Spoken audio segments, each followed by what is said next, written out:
I have a huge question there that it's not that I doubt that the administration is going to present that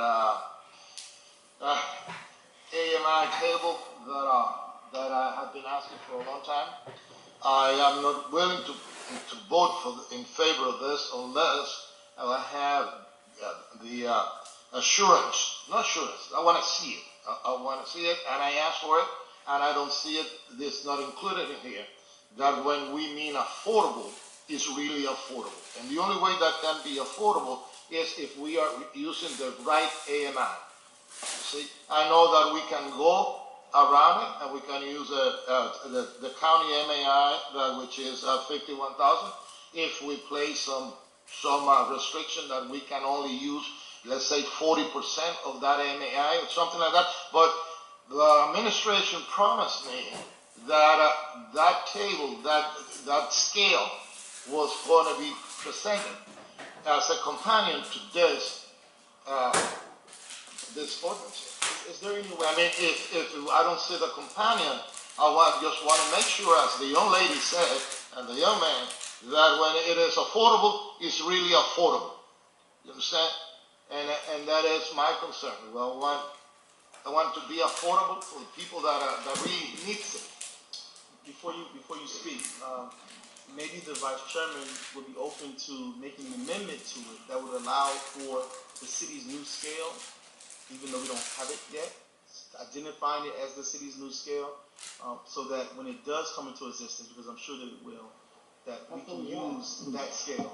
And if it does not ever come into existence, of course, then you would use the Miami-Dade County scale. I thought we had it. I know we have the number. We don't have it. I mean, I asked for it. And Mr. Vice Chair? Yes, sir. Yeah, it was promised that it will come as a companion to PC 12. Yes, sir. And that's what we agree on. I'd like to make the motion, and I would like to proffer that amendment that Chair Hardiman recommended. I think it is a smart way to look at this. I believe what has happened in my briefings, I've understood that the scale has perhaps woken up some dragons that may be opposed to the changes in the scale. And they may be right, they may be wrong, but it needs to be workshopped. We need to figure out what that true impact is on the industry. If we create a scale that someone is no longer incentivized to build and they just don't, then we haven't really created an affordable housing and helping it. But I'm with you on this. I think all of us are aligned that the labels don't match the reality. Absolutely. And but I would like to invite you to this area where this transect zone will be implemented. Even though this is second reading, it has not been applied to the map yet, so it will not go into effect until we take that next step. Are you inviting me to visit the area? Please. Because we have been secretly doing this already, gentlemen, whether we know it or not. Without our authorization, you're going into it? What we did was we've already approved 3 projects in that area on a piecemeal basis, and they voluntarily proffered, kicking and screaming, to do the exact same thing that we are doing in this ordinance. But the beautiful result was these non-affordable developers, these market rate developers, the first building is complete. It's over 90% rented. 99 workforce units are in there, and I visited it, and this is the workforce of the city. They're not cutting the rules. They are not cheating, and the right people are there that we are intending for this area. It is not the solution. It is the beginning, because we must go much deeper. We must go deeper into affordable. We must go deeper into ALI. But for this particular ordinance in this transect zone, I do hope for support today because I believe it works. And future changes can apply. Listen, I don't doubt that given the shortage of apartments here in Miami, if you have an apartment that is renting for $1,500 and you can call it workforce or you can call it affordable, there are people that are even 2 or 3 people are going to be moving in it, and they are going to be rented because there's a big shortage. That doesn't mean that we are serving the people that we want to serve. And I have two main concern about this. One was mentioned by Commissioner Carollo, is that, and I've seen this in New York, and I've seen it in other places, because as I said before, What we're doing when we are limiting the amount the rent that we're charging, we are basically enacting rent control. That's what we're doing. It's basically it is. You can call it whatever it is, inclusionary, whatever it is, but that's rent control. Okay. Unless we have the mechanism to make sure and to go after those people that will violate it, because they can do it for a year or two, but they are not bound by any commitment to do it for the rest of the life of the building. You see? And that is my fear, because knowing the way that people work, and those two mechanisms, I think that it is very important. And since day one, I've been an advocate of affordable housing, you see, workforce housing, but real affordable housing, real workforce housing based on the median income of the people that need it. And as the lady said, if you go to Overtown, it won't reach $14,000, $15,000. If you go to Little Havana, it will be probably $17,000, $18,000. And when you leave, because I have seen here proposals that I had asked developers, what's the rent that you're going to, well, it's based on MI, and we will go as high as 140 from the county MI. That's not affordable, sir. That is not affordable. I know the intentions are good, but I remember what that we had a president that said, trust but verify. You see, I want mechanisms in place that will assure that those apartments are going to be affordable and are going to remain affordable. You see, that is, it's not that I don't trust the developers, but you know how they are, our rules are circumvented most of the times. I want you to do something about that. If not, I cannot support this. Before we take any further comment, Commissioner Carollo, do you have a motion to approve PZ 10 and 11? I do have a motion to approve. Is there any further comment on PZ 10 and 11? Seeing none, all in favor of the motion say aye. Against? Motion carries. Great presentation. Thank Continue you. Coming on with, Great presentation, Ms. Evans. I You appreciate are it. a great attorney. Thank you, sir. I appreciate it. Move it again. what? There was no motion on 12. I did move it. There was a motion on 12? Yes, the vice chair moved it, but there was nothing procedurally wrong move with it you again. going to 10 and 11. We're right back to PZ 12 with the Been move properly being vice moved by chair. the vice chairman, seconded by the chairman for PZ 12. We must not have a second. With an amendment. With the amendment. What the amendment's going to be? The amendment that I stated on the record, I'm assuming, which was to allow for the scale that the city of Miami is going to propose. If the scale never comes to exist, you have to default to the county's standard. But the idea is to capture that scale in the resolution so we don't have to come back. Can I include in that as a friendly amendment to your friendly amendment? Can I include that, and I know this is a way of working around the county AMI, that none of those affordables will be higher than, let's say, the 40, 50 por 4, 45% of county MAI? Right. Would it be higher than that?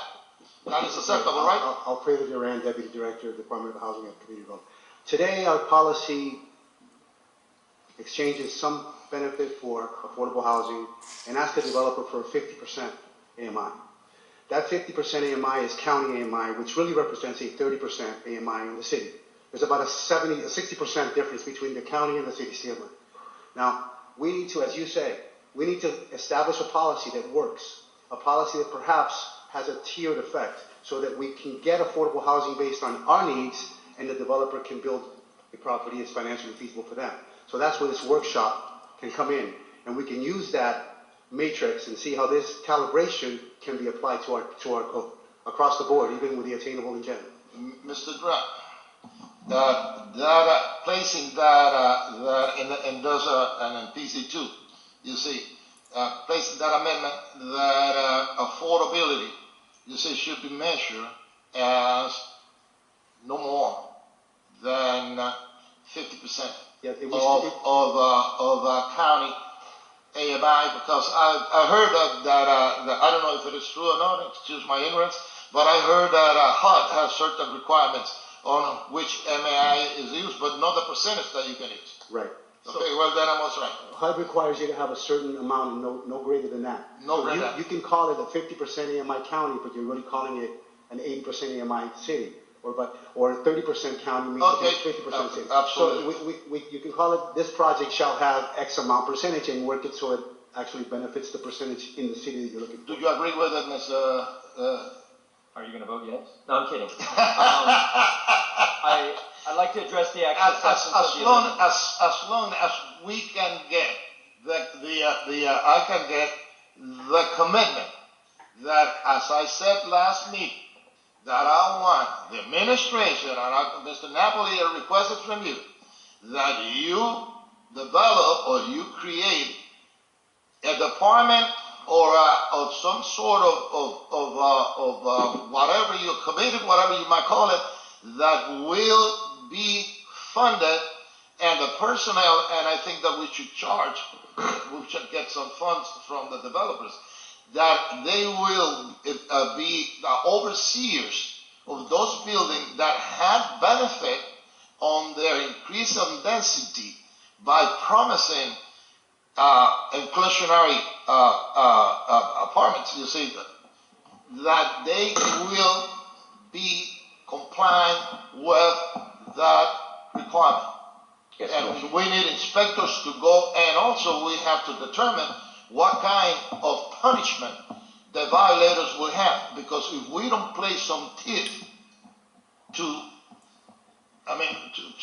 enforcement, people will just walk away from it, and then there's no more affordability.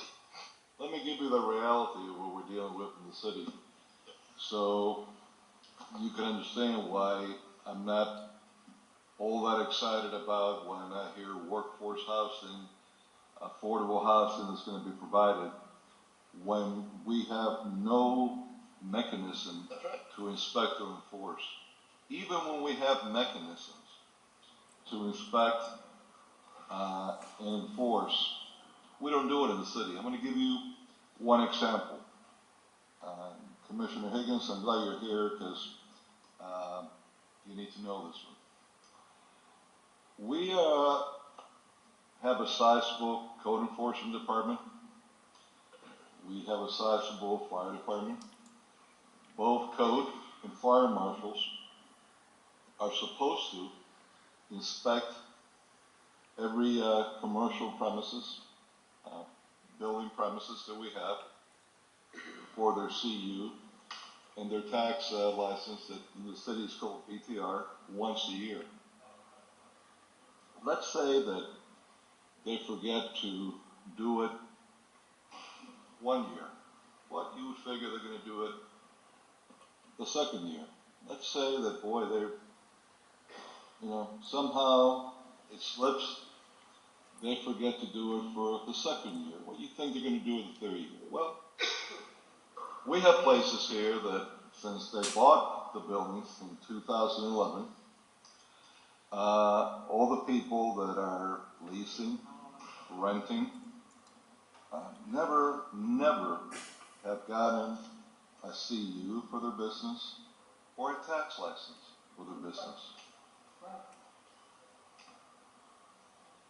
Maybe a selective protection that the building has. It's not the only one.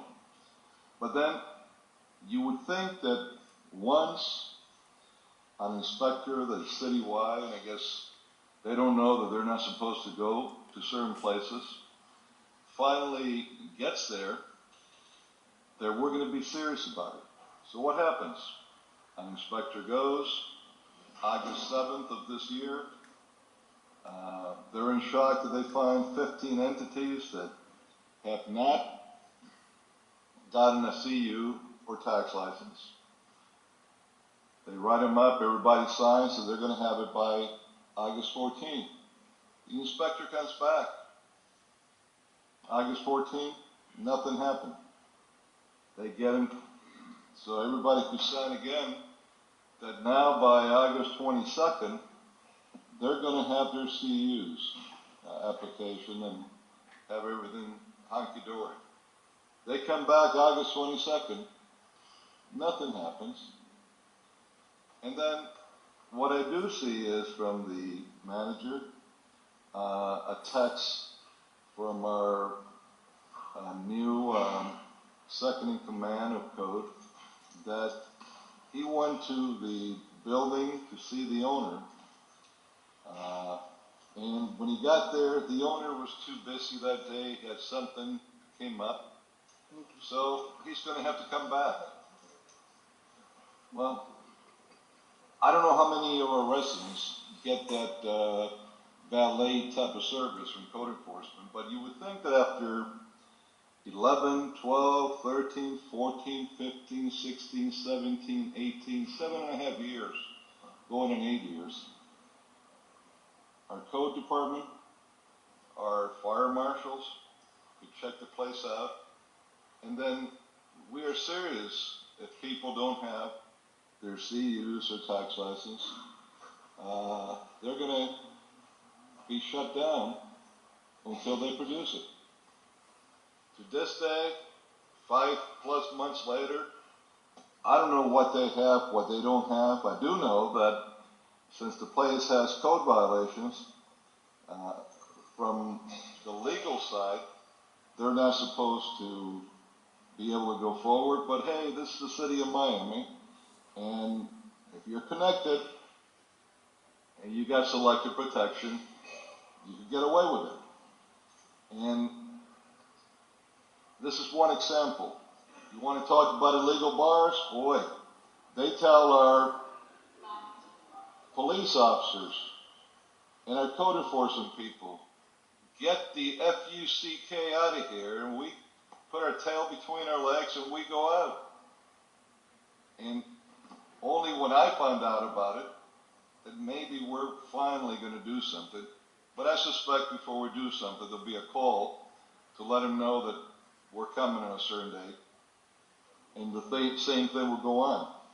So these are the reality in the city, that if even when we have departments that have people assigned to them, and this is what we're getting, I can't get all excited about how we're going to enforce affordable housing and workforce housing, even from day one, least alone for the long haul. And I'm sorry, but this is a reality, and I think what you're doing, Commissioner Russell, is honorable. I think that it's worth a shot at it and see what happens. I hope it works there in the area that you have, but we really have to come with a clear solution where this is going to be enforced and seriously enforced. Thank you, sir. I Mr. can Vice respond to Chairman. the amendment request. I love a moment when we can agree on something, and I try to cherish that. I really do, and especially because we're all aligned on what we're trying to accomplish here. The carrot and stick that's necessary to activate this area is a very fine balance, because if we get it wrong and there's too much stick and no carrot, the area will continue to be land banked as it has been for the last decade, and you'll see nothing but blight, which is there. I believe that the right balance of carrot and stick is the floor. It's the minimum base we want to look for, and then we've got to find further incentives to get them to go deeper on the voluntary basis or the incentive basis. But if you're going to include a mandate of affordability, you can't go so deep that it scares everyone away, because we're not offering anything. We're just saying give what we want. Development is not here to solve our solutions. It's a relationship that we have to find, a symbiotic world where development can grow in a healthy way, and we can work together with development to help solve our solutions. But they're not the total answer. The good news here is this zoning transect perfectly overlaps the Omni CRA, where we, as a CRA board, and I thank you for continuing my chairmanship there, because we have a mission, and we can help take them deeper. With this minimum floor of workforce affordability that they have to activate, and I know they will. We're going to get applications out the door the second we get this going. We can then bring in, whether it's TIF incentives, whether it's public benefits deals, we can work things out to help them take it deeper to where we want it to go. But the amount you want, I would love it. I like it.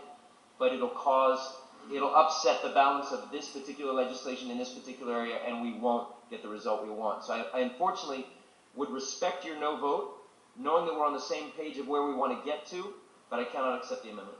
And let me tell you this, in reality, you see, the developers, they are not doing that out of the goodwill or out of the hurt, because they're getting a benefit. They're getting a substantial increase in density. And that substantial increase in density is tied to a percentage of that density, additional density, to be affordable or workforce. And the only thing that we're asking is, okay, we are going to give you this additional benefit, okay, and we're going to help you get some tax credits or blah, blah, blah, blah, but it has to be real workforce and real affordable. If not, they're going to be affordable and workforce only in name. And if we don't make sure that it is enforced, 3 years from now, I can guarantee you, 3 years from now, I would say 90% of those apartments that now, after completion, they are rented as workforce, but I would say like $500 or $600 lower than market rate. They will be a market rate, and those persons that move there, they're going to be out of there. You see, they're going to be out of there because you see, there's nothing wrong. It is the market. It is businesses. Businesses, they are moved by economic incentives, and the more they can make, the more that they're going to do. So the only thing that I want to do, and I want to make sure, I want to assure the affordability of those apartments. I want to assure that the people that go and they rent those apartments because they are affordable, that they're going to be there, you see, for the long haul or until they can move to a better place. I want to assure that it is, when we say affordable, that they are really affordable for this lady that is sitting there, or from people that somebody that is living now in Flagami, somebody that is living in Overtown, Liberty City, Little Havana. You see, that's what I make sure, not only on name, because you can say, oh, we are building 2,000 affordable houses. And, well, yeah, affordable. Well, what is the rent? Well, it's going to be 90% of county AMI. 90% of county AMI is you have to make $45,000. Or up to 140. Then you have to make, you can make, then $70,000. You know what I mean? Commissioner, I will say, that's the only thing that I'm asking. we talk a lot about the area median income. And I don't know about the commissioners in the county or the commissioners on this dais, but I expect the area median income in my communities to improve. So that means that we know that we build housing that improves the area median income because people move in. We know we renovate housing and people get better jobs, and you have more families that are getting married, and so that household income is improving, and therefore they're better able to take care of their families and such. But I do not expect that an apartment that is paid on an area median income to have a consistently ELI status, because the bottom line, or low income status, or whatever it may be, if it's based on the area median income, because at the end of the day, in the city of Miami, we should be focused on improving the poverty rates within our communities. And so to improve the poverty rates, that means that people you do not want people to remain poor. So if there are industries that are pegged upon poor people and people remaining poor, then I'm going to disrupt those industries. So I will tell you that, yes, we're building affordable housing, and we have ELI, we have low income, we have moderate, and we have workforce. But at the end of the day, we want to run those sorts of things. We want those sorts of industries really to be interrupted just by the mere fact that the people that live, those same people who are poor, are not poor any longer. So we want them to improve upon the side. So it's up to us to play a role in that, for them to have better jobs, for them to have adequate health care, for them to have standard housing because, you know, someone said a one-bedroom apartment in Overtown is $1,200, but I also know one for $450. And so the difference between those, though, are the quality of the apartments. And so what we're trying to do is ensure that the quality in the $1,200 unit is the same as the $450. And if we can make that marriage happen, then we have a great mix of things. But the bottom line is that the city of Miami is growing, and we have a lot of land. The area that's being described as going to subset B from A is an area that is ripe for redevelopment. It's an area that is it is really the middle ground between what is downtown Miami and Overtown. I say that loosely because I consider Overtown to be a part of downtown. And so what I'm explaining to you is I appreciate that middle ground is not being overtaken by those that are just simply building luxury units, but also considering those who are neighboring them that say, look, I want a young police officer, I want a young firefighter, I want a young lawyer, doctor, teacher. I want those people to be able to live in these neighborhoods. Absolutely. And so, you know, yes, it is true. Some people make $10,000 and live in the neighborhood, right? But we should not proliferate the building of extremely low income units in extremely low income areas because you're going to continue to have to provide services for a community that is extremely low income. No, sir. And we should try to encourage. No, I'm not saying that that's what you're saying. Yeah. What I'm saying above all, and the whole way that we address and the way that we address affordable housing, we have to be cognizant that we can't build, as I like to say, all the affordable housing, for instance, in District 5. The same way in the county would be in District 3. If we continue, if we package it all in one space, then we're going to have a real problem. And so what I'm saying is that this space is unique because, but for this sort of subsection that give the increased density, there would not be any affordable housing. And so we have to create a product that makes sense to those that are building it. And then we continue working. I think Commissioner Corollo is also right when he says that we have to create a war chest of dollars in order to build our own affordable housing. Because if you do want to build extremely low income, to keep a certain area with residents that are similar to the residents that are there today, because that's what we're talking about. We want to keep historic parts of our communities historic in its nature and not simply be moved out because you can't afford rent. We want people to be beyond renters because renters have the right to be there for 1 year. We want them to be homeowners. And how do we do that? We have to build housing that the people who are there can afford to buy. And I think we're well on our way to doing that with the bond issuance because we have those dollars that are being used to keep housing affordable. So now, if there's a new unit that's being built, right, in front of low-income housing, when I say housing, I mean single-family housing, duplex, triplex, or whatever it may be, that new complex that goes up, that has the new granite countertops and wood cabinetry and high-impact windows, that building where renters are going to move in from outside the neighborhood, etc., is not substantially better than the neighbor that's been paying us taxes all these years, 60 years, and they live with roaches and they don't have high-impact windows and they can't afford to put proper protections on their household. So the fact that we now have a bond issue that's going to address that, to keep that housing affordable, is great. And so all I'm saying is that I think that, as the Vice Chairman put it, we're all on the same page, right? We're just on a different paragraph. And I just want to ensure that everything that we do is not necessarily there to say, hey, forever we want people in Miami to be poor, because that's not the message. That's not what I'm saying. We want to address the housing crisis in our city, but also create. May I address what you're saying? You say, now I'm going to put my economist hat on. Sir, what I'm saying is this. I mean, you want, and as much as I want, and as much as we are going to try to do is for the income of the residents of the city of Miami to increase. We know that. There is no way that they can increase over that. And let me tell you this, maybe I want everybody to realize this. As Miami becomes more prosperous, so does the amount of the MAI. Okay? And if we place a cap, it said only 50%, that would be, let's say 5 years from now, could be 60,000. We are not saying you can only rent it about this much. You understand what I'm saying? What I'm saying is that we cannot go over the AMI and call it affordable. We have to work with that. And I agree with you. We cannot just create pockets of poverty. You see, you said I want a police officer or a firefighter.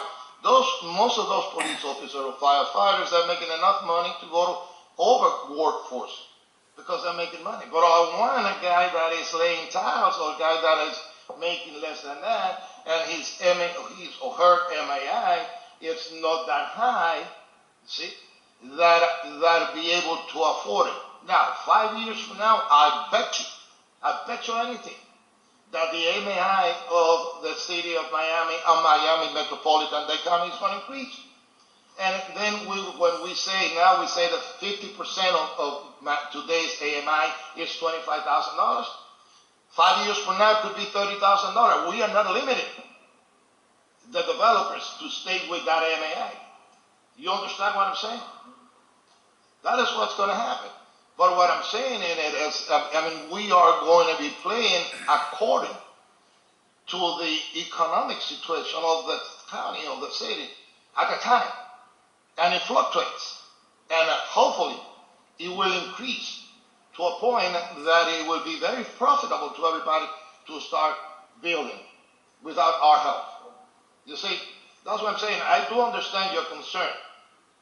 Your concern that we are going to keep it. No, the AMI, it's not going to stay at a certain point, at a certain level, and it's being flexible.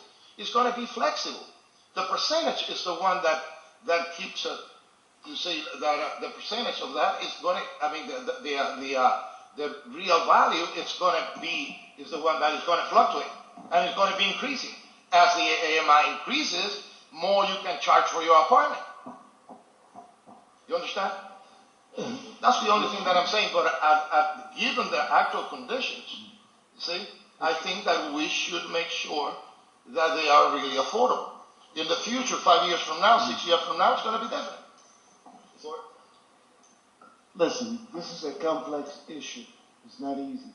And I've been through non-for-profits. I have built a lot of affordable housing, and we were able to maintain the affordability forever. But the finances what makes the difference too. I want you to understand that the CPG funds that we use to do this type of program, we have people that check and they can give us the numbers. How many inspectors that go there every year to make sure they maintain the same income, they maintain the same thing. We might need to add some more people. If we create this program, we need to have more people going and make sure that we're compliant with it. Yeah. But at the same time, we got to make a move. I do understand it. I'm not asking that we throw this out of the window. You see, what I'm trying to do is, I'm trying to make it work for the people that needs it. And make sure the people that needs it are the ones that are going to be the recipients. That's the only thing that I want. You see? Can I say a word to you guys? Two.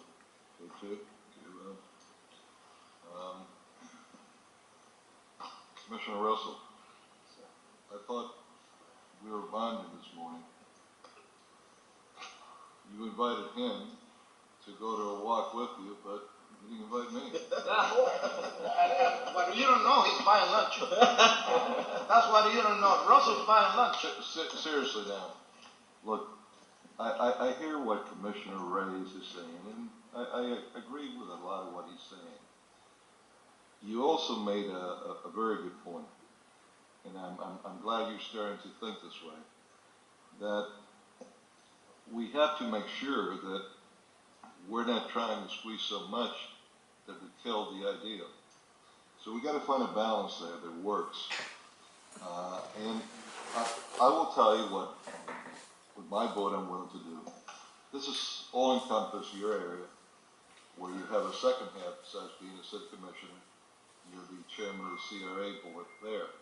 So you have more oversight in that area than we would in just any other area. I could support and will support a pilot program. Let's see how it works there for you. If it works there, then we could look at other parts of the city and going with that. I just ask that when we come with other ideas for pilot programs within our own districts, that this commission is also open-minded in looking at it, because there are numerous ways that we could go forward, not just one way, numerous ways that we could go forward in bringing affordable and workforce housing to the city of Miami. And, you know, I'm not going to tell you that any one is the ideal way of doing it. We might want to, after we see several working in different districts, decide, hey, this is what fits best in my district, and we might do a mixture in the city of Miami of different ideas. But as long as at the end we achieve what we want, more affordable and workforce housing, that's great. So I think you presented a noble case for this. Let's see how it works for you. And let's go forward. The only thing that and I don't want to mix apples with oranges, but the only thing that I ask my colleagues now, and I want to be upfront just like you were before in another item, and I appreciate that we voted out. I want to make sure, since I've gone through this one time already, Commissioner Gore was the only other one here when we had the last bond issuance. I want to be sure that since the $400 million we get once, and once it's spent and it's gone, that's it. You can't come back and try to redo it again with that. I want to make sure that, in particularly the area of housing and the area of parks, we get it right. And I'm a little concerned that with the Thanksgiving holidays, we've all been very busy. I've been busy. With the Christmas holidays now, we've all been busy. That I'm not really as up to date in all the changes that have been made back and forth in this bond issuance.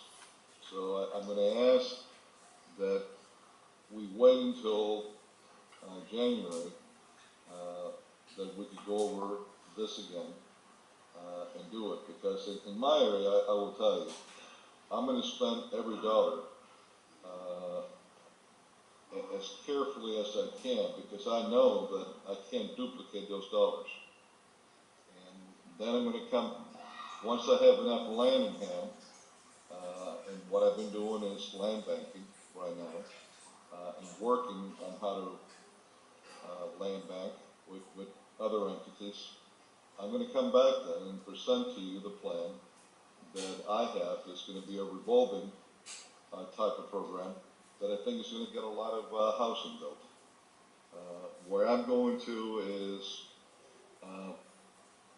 and my goal is, building condominiums that are going to be at least 50% below market rate, that are going to be owner occupied, and that they're going to have to come in with very, very little down payment.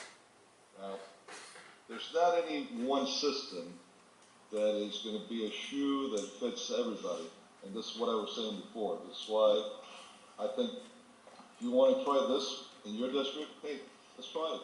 Let's give you a chance in doing it.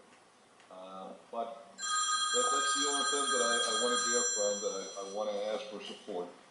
And when you're talking about stuff that we're going to be paying for 30 years, another month or so, especially since we've been sitting in this, and I'm not going to say us, I'm going to say the administration, for a heck of a long time, there's nothing that's out there right now that we're going to lose the money if we don't handle it today versus January.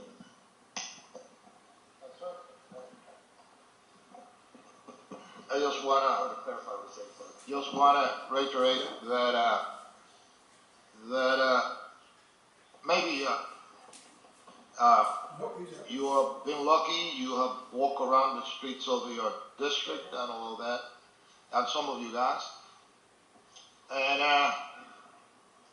I know a lot of people, and they have called me, and I have people I meet on the street. I do walk my district, and I meet with a lot of people that they're living in a little hole, and they cannot afford to move to a $1,500 apartment, which is what is considered workforce, which is what is considered even more. Okay, even more. You see, and that's what I want trying to avoid. You see, because those people, they're hardworking people. Well, as the chairman said, as their income increases, they might be able to afford it. But right now, there are two families living in an apartment because they cannot afford it. You see? And what I want to do is, if we are honest about our intentions of bringing a housing to these people, you see, we have to take all the measures to be sure that some of them will be able to get it. You see, and what are we going to shoo away developers? Well, don't come to ask for additional density then. See, there's no free lunches. There's no free lunches. And what we want is, the only thing that I want is to control the actual AMI. As it increases, you see, then the rent will increase itself. That's the only thing that I'm trying to do. And if we cannot achieve that, I think that we are lying to ourselves. It's my opinion. It's my opinion. You see, it is my opinion. I might be wrong, I might be right. But you know the way I am. When I believe in something, I fight for it. Okay? Thank you, Mr. Chairman. I'm a lot of complicated math and economics going along here. I am doing a little simpler math right now, which is just addition. I understand where you are, Commissioner Reyes. I fully respect that. I'm not sure exactly with Commissioner Gord. I feel some interest in the concept. Commissioner Carollo, I don't believe we can do this as a pilot program because it's a change to the zoning code and our map, and we could never go back once we implement it to somebody. Let me rephrase that. Okay, so you're not looking for an amendment as a pilot program? I'm not looking for an amendment as a pilot program. What I'm saying is that I'm going to look at this project. Understood. Before I want to go into any other area as a pilot program. Thank you. That's what I...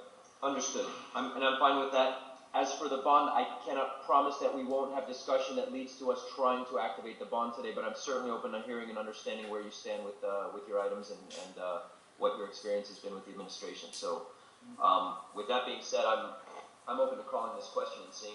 I just wanted to clarify your collective amendment, which was in section in the ordinance, in the definition section 1.2. If we can, is that the section where it describes workforce housing? We were going to put at the end, as may be amended from time to time. That wasn't the wording that I used. I believe the wording that I used, the wording really doesn't matter. The spirit of it is that whenever the city of Miami comes up with this area median income,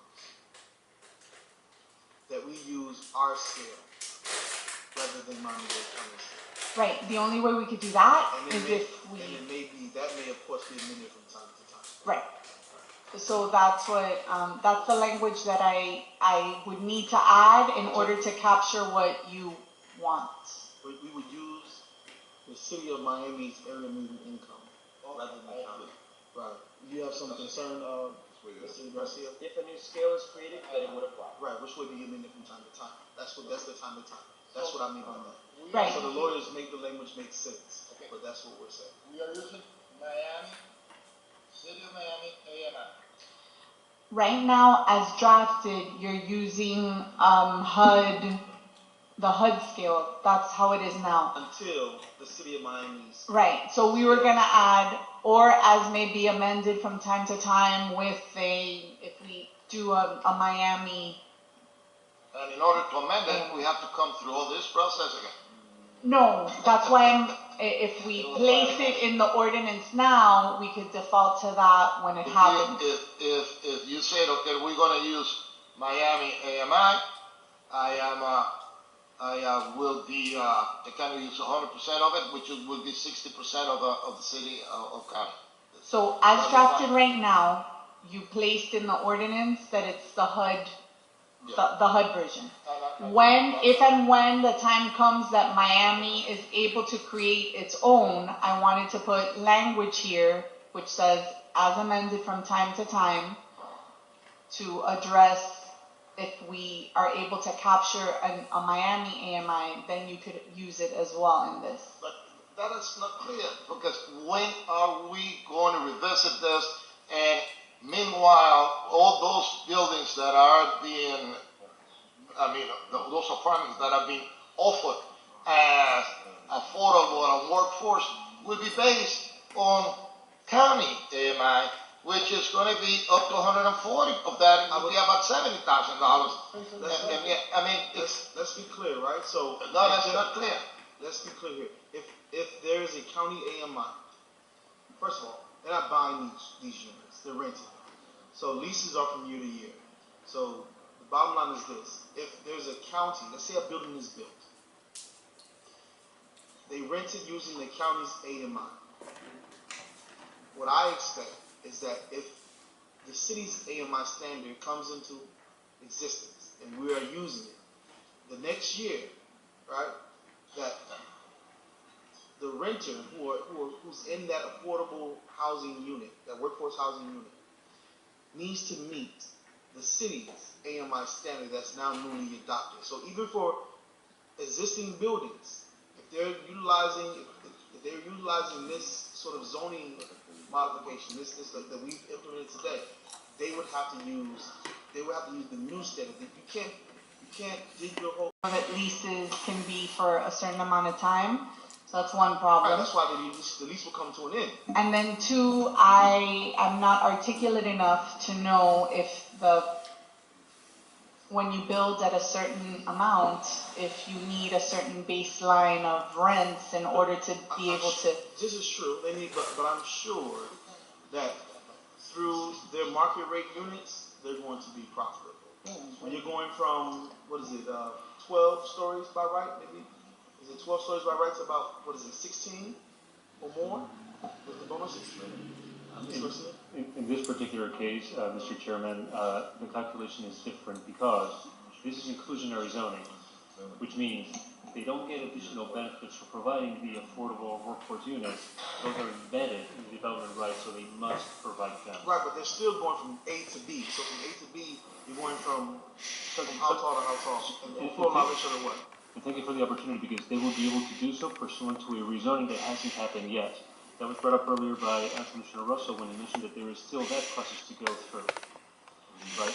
But and the additional fact that I wanted to introduce for your consideration is that we've already done some calibration in the ordinance that makes reference not to workforce, which by default would be 140% AMI. Absolutely. We've actually made specific reference in the ordinance, in the language of the ordinance, to workforce meaning at or lower than 80%. So which is a lot lower. So some of the very concerns that you've expressed to us have been taken into consideration and embedded in the ordinance itself. For that reason, I would encourage you, in fact, to approve this without amending it at all at present. And if it needs to be calibrated further, then we can certainly talk about that. But it works well the way it is, quite frankly. And if it's not that, then quite frankly, I would recommend that we defer it. Francisco, with all due respect, you see, maybe it's because of my age, and I have been shouted so many times, and I've been promised so many things. I never. And you see, when you get old, you get a little bit more distrustful, because you've been through a lot. I like things very clear. You see, you mentioned something that is very similar to what I was saying. That if we will say workforce is not being known higher than 80% of county MAI, and or affordable will be no higher than 50% or 60% of Dade County MAI. That's what I'm trying to say. I will agree with that, with the covenant that the administration will come with a scale based on actual MAI from the city of Miami. You see, we can start it like that, and it is fine with me, but in that ordinance says that you have a time set, no later than the second meeting in January, that you will bring, as promised, you will bring a scale, and I'm fine with that. So that is exactly the commitment, Commissioner Reyes. That's exactly the commitment. And to give you further assurance, again, the properties that would be subject to this ordinance would still have to go through a rezoning. So unless or until that happens, none of this will take effect. So Okay. that's the additional assurance that you have. Now, to make it clear, it is the ordinance going to read that affordable is no higher than 80% AMI. Workforce, in fact. Workforce. Affordable is not going to be higher 60. than what? 60. 60. Fine. And also the administration will come no later than the second meeting in January with a scale that will really be based on a city of Miami. Amen. I'm feeling another yes vote coming. Yes. I'm hearing you. Yeah. But that's what I've been trying to get from the first time. That's what I've been trying to get. Can we say that again briefly so that I'm able to capture? Francisco, please. I have a very clear understanding. I can certainly recite it back to you. The amendments that we've discussed are already in the ordinance. No changes are needed. And in addition, the commitment is that by the planning and zoning meeting of the month of January, we the administration will bring to this commission the adjusted or calibrated AMI table for the city. But workforce will be no higher than 80%. That's the way it is in this ordinance today. Okay. But for your consideration, in the near future, by January, we will bring you the full calibrated AMI table. Okay. So is the recommendation then? Okay. I have to ask your indulgence. Before we do that, Commissioner? I mean, our fellow commissioners from the county, but I am very strong. I feel very strong about this, and I want to make it work for the people that needs it. Okay? So, Mr. Garcia, I want to clarify. Then the friendly amendment or the friendly amendment between the Vice Chairman and I,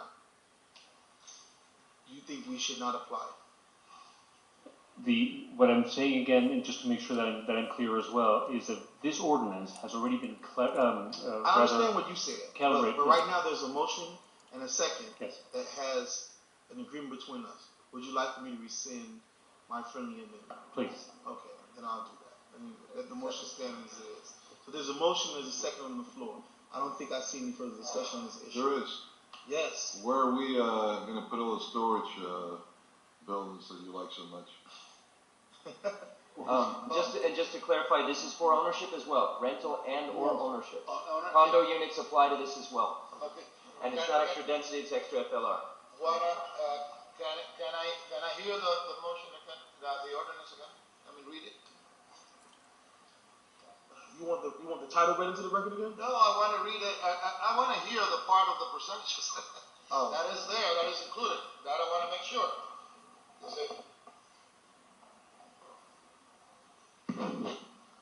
The percentages that apply. He wants to hear again the percentages that apply in this resolution. The workforce percentages. As set forth, we have 60% for affordable, and when I say 60%, to be abundantly clear, at or below 60%, right, at or below, so maximum 60% for affordable, and for workforce, at or below 80%. And you will, before the second meeting, you will come with a scale. And by the second meeting in January, we will come back to you with the scale for your consideration. Yes, sir. Yes. Call the question. All right. All in favor of the item, say aye. Aye. All against? Motion carries. Okay. What I like.